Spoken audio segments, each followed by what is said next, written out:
बिस्मिल्लाहिर्रहमानिर्रहीम। बच्चों,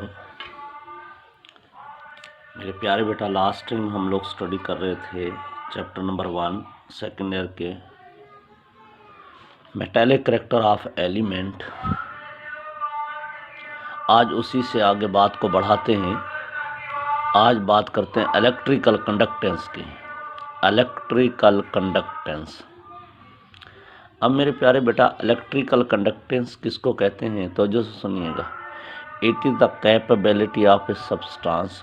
मैंने यहाँ एलिमेंट लिख दिया क्योंकि हम एलिमेंटल प्रॉपर्टीज़ या उनके कंपाउंड्स की प्रॉपर्टीज़ को स्टडी कर रहे हैं, इसलिए पहले एलिमेंट के बारे में, फिर आगे कंपाउंड्स आएंगे, उनकी बात करेंगे। तो capability of a substance to conduct electricity due to presence of relatively loose electron in the outermost shell and their movement in the solid lattice। क्या कह दिया कि किसी भी सब्सटेंस की इलेक्ट्रिकल कंडक्टेंस, किसी भी सब्सटेंस की वो एबिलिटी जो इलेक्ट्रिसिटी कंडक्ट करता है, किसकी वजह से कंडक्ट करता है? इलेक्ट्रॉन, लूज इलेक्ट्रॉन्स जो उसके वैलेंस शेल में मौजूद हैं। न सिर्फ वो मौजूद हैं बल्कि वो मूव भी कर रहे हैं। तो उस मूवमेंट की वजह से जो इलेक्ट्रिकल जो वो जितनी वो इलेक्ट्रिसिटी कंडक्ट कर सकते हैं, तो उस इलेक्ट्रिसिटी कंडक्ट करने की सलाहियत को हम क्या कह रहे हैं? इलेक्ट्रिकल कंडक्टेंस का नाम दे रहे हैं। मेरे प्यारे बच्चे, इलेक्ट्रिकल कंडक्टेंस जो मेटल्स की है, कौन से metals? Group 1A and 2A increases down the group. अब देखो ना मेरे बेटा, फर्स्ट ए और सेकंड ए के एलिमेंट की electrical conductance top to bottom बढ़ती है, क्योंकि जब टॉप टू बॉटम जाते हैं तो एटम का साइज बढ़ता है, तो न्यूक्लियस का होल्ड वैलेंस शेल के इलेक्ट्रॉन्स के ऊपर कम हो जाता है, तो इलेक्ट्रॉन की मूवमेंट ज़्यादा हो जाती है। इलेक्ट्रॉन लूजली बाउंड हो जाते हैं, तो मूवमेंट ज़्यादा होने की वजह से वो ज़्यादा से ज़्यादा इलेक्ट्रिसिटी कंडक्ट कर सकते हैं। इलेक्ट्रिसिटी कंडक्ट जितनी ज़्यादा करेंगे उतनी उनकी इलेक्ट्रिकल कंडक्टेंस ज़्यादा होगी। तो फर्स्ट ए और सेकंड ए के एलिमेंट की electrical conductance top to bottom बढ़ती है।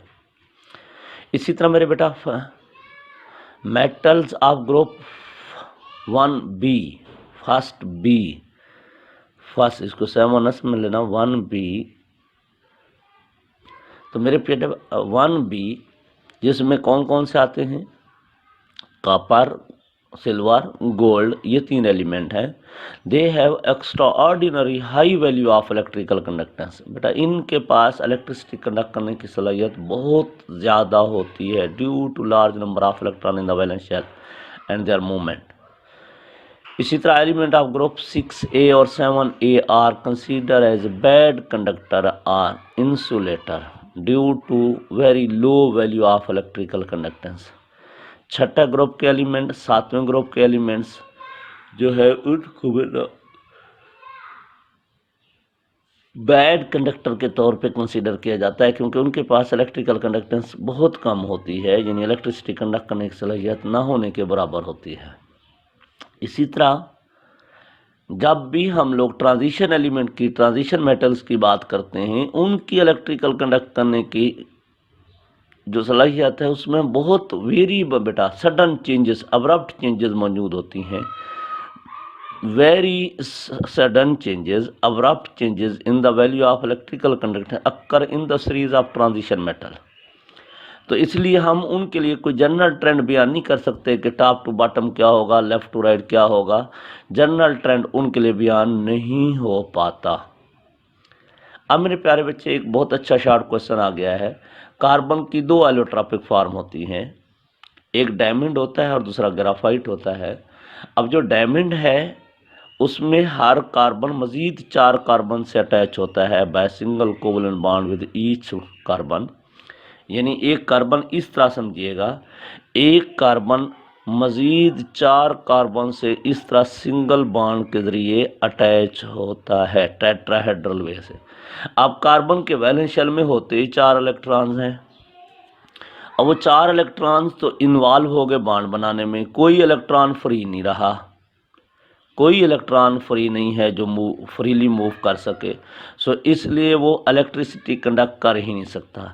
तो carbon in the form of diamond is non conductor of electricity. उसके रीज़न मैंने क्या बताई मेरे बेटा कि कार्बन के वैलेंस शेल में 4 इलेक्ट्रॉन थे, चारों के चारों बॉन्ड बना गए और हर कार्बन मजीद 4 कार्बन से टेट्राहेड्रल बेस से सिंगल बॉन्ड के जरिए अटैच है।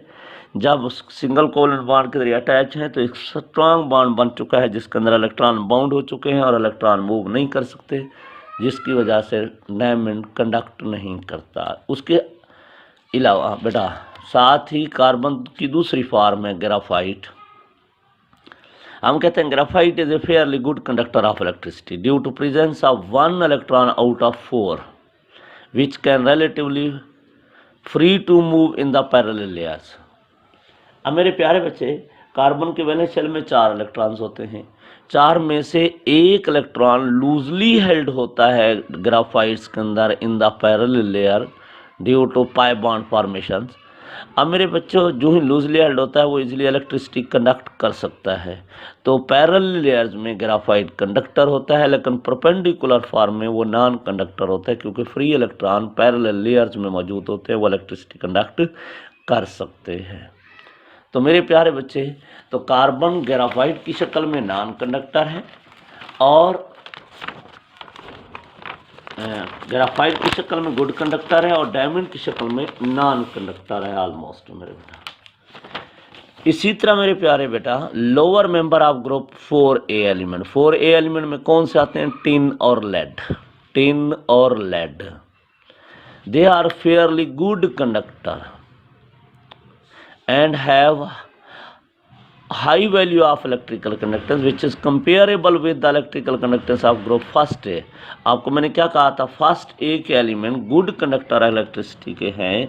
हम जब लेफ्ट टू राइट जाते हैं ना मेरे बेटा, ये है फर्स्ट ए, ये है सेकंड ए, ये है थर्ड ए, ये है फोर्थ ए।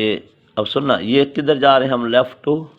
जब लेफ्ट टू राइट जाते हैं मेरे प्यारे बच्चे, एटम का साइज डिक्रीज होता है। जब एटम का साइज डिक्रीज होता है, न्यूक्लियस का होल्ड वैलेंस शेल के इलेक्ट्रॉन्स के ऊपर ज़्यादा हो जाता है। जब न्यूक्लियस का होल्ड बढ़ जाएगा तो इलेक्ट्रॉन लेस फ्री हो जाएंगे।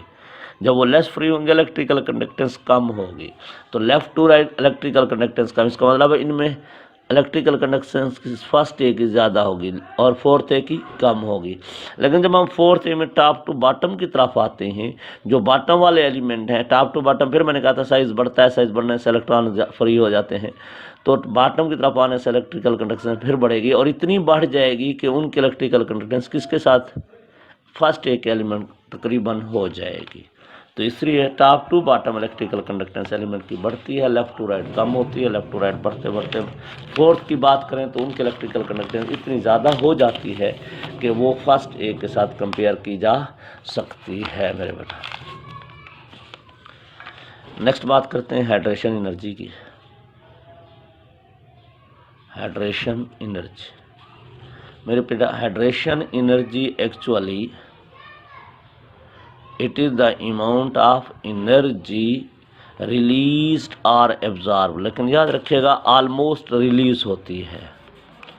amount of energy released or absorbed when 1 mole of gaseous ion get hydrated।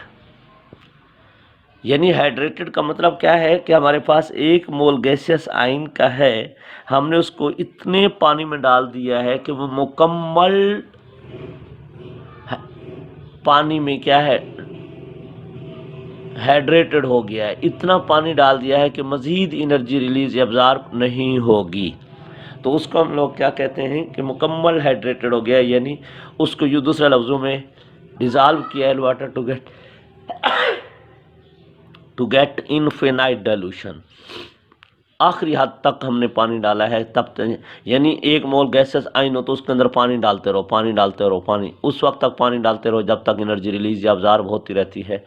तो उस हद तक जितनी एनर्जी रिलीज या अब्जॉर्ब होती है उसको क्या कहते हैं? Hydration energy.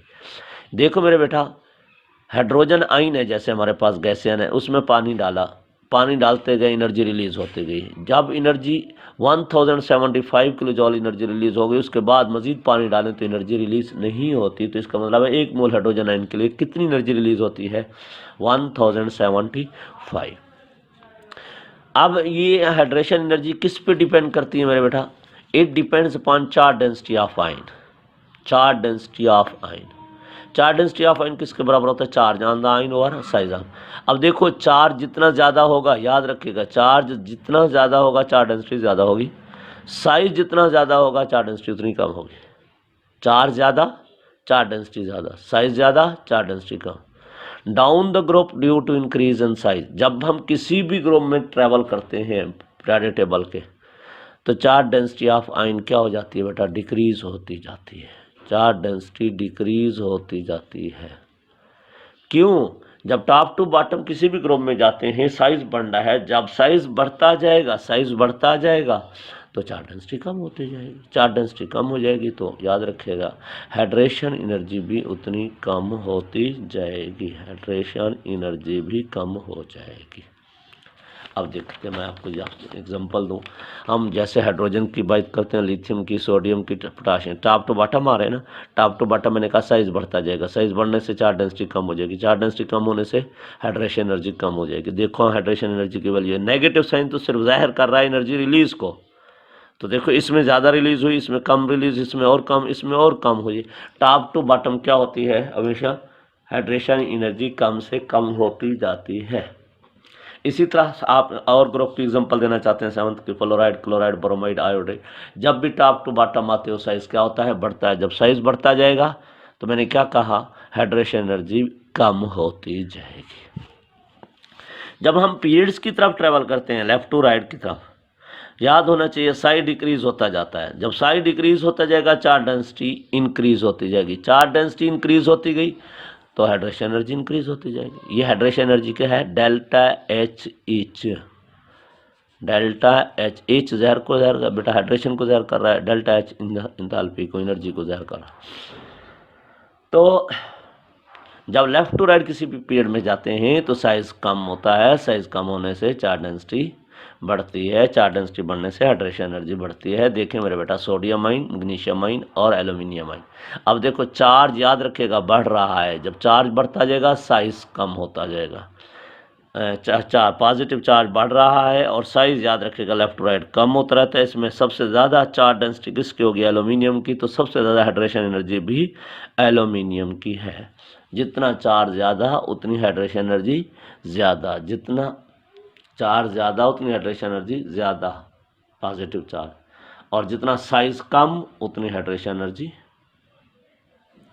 साइज कम हाइड्रेशन एनर्जी ज़्यादा हो जाती है। ये था मेरे प्यारे बच्चे इलेक्ट्रिकल कंडक्टेंस और हाइड्रेशन एनर्जी के बारे में। मुझे उम्मीद है कि आपको ये समझ आ गया होगा।